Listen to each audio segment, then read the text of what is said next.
I'm getting that yellow jaundice been going around, I know it. The heebie-jeebies. It's hepatitis and you don't have it.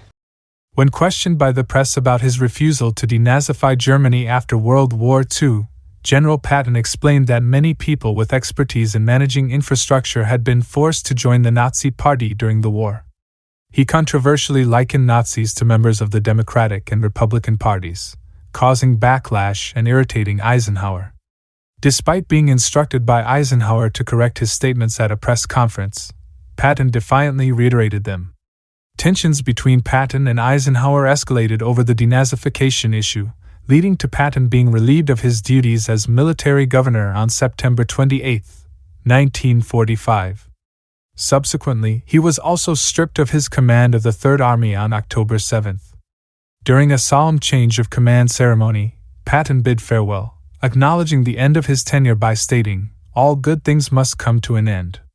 The greatest honor I have received thus far is leading the Third Army." Historian Anthony K. Brown, in his book Bodyguard of Lies, asserted that Eisenhower removed Patton from command of the Third Army following the war because Patton publicly claimed that the United States had fought the wrong enemy, Germany, instead of Russia. Patton's final duty was to lead the U.S. 15th Army, stationed in Bad Nauheim. At that time, the 15th Army was limited to a small group of staff members focused on documenting the history of the war in Europe. Although Patton initially took on the role due to his passion for history, his interest waned quickly. He embarked on a journey exploring cities like Paris, Rennes, Chartres, Brussels, Metz, Reims, Luxembourg, and Verdun. His travels eventually led him to Stockholm, where he met up with fellow athletes from the 1912 Olympics. On December 10th, Patton made the decision to depart from his position at the 15th Army and not return to Europe after his Christmas break. He planned to have a discussion with his wife about whether to continue serving in a domestic post or retire from the military altogether. After General Eisenhower came back to the U.S. to take on the role of Chief of Staff of the U.S. Army, Patton was assigned as the temporary commander of U.S. Army Europe on November 11, 1945. He held this position until General Joseph T. McNarney took over on November 26. On December 9, 1945, Patton was still stationed in Germany when he accepted an invitation from his Chief of Staff, Major General Hobart Gay, to go pheasant hunting near the base.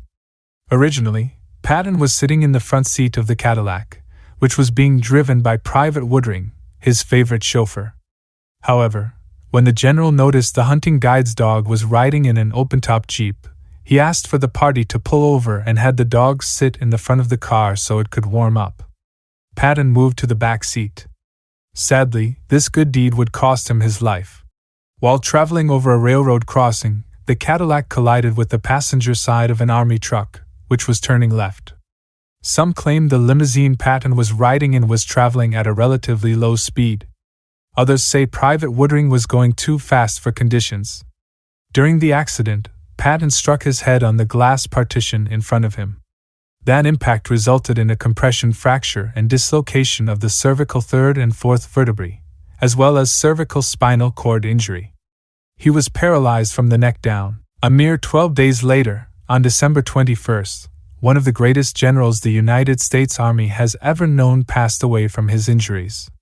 Fueling speculation that the accident with the Army truck was in truth not an accident, but instead was a coordinated assassination, was the fact Patton rubbed Russian officers the wrong way in many social and diplomatic relations. He also had been talking about the prospects of invading Russia, saying they were obviously inferior to Americans and would fold in no time. Many in the upper ranks of the military didn't like such a proposition, a feeling which was shared by much of Washington, D.C. and other powers that be of the time. Some believe it was Stalin who had Patton killed because he feared the man could pull off an invasion successfully. Others claim it was the CIA, others in the United States government, actors in the British government, or even Allied leaders working with Stalin to get rid of Patton. Personally, I think Patton's death was a simple accident, just like the one that killed scores of Allied troops during and after the war. The only four-star general to be buried at an American Battle Monuments Commission cemetery, Patton was laid to rest alongside his men at Luxembourg American Cemetery, per his request. Just like in his life, In death, the general was a man of the people. Beloved by his soldiers and a good portion of the public, it's entirely possible others saw him as too big of a threat, especially since there was no longer a worldwide war to be fought.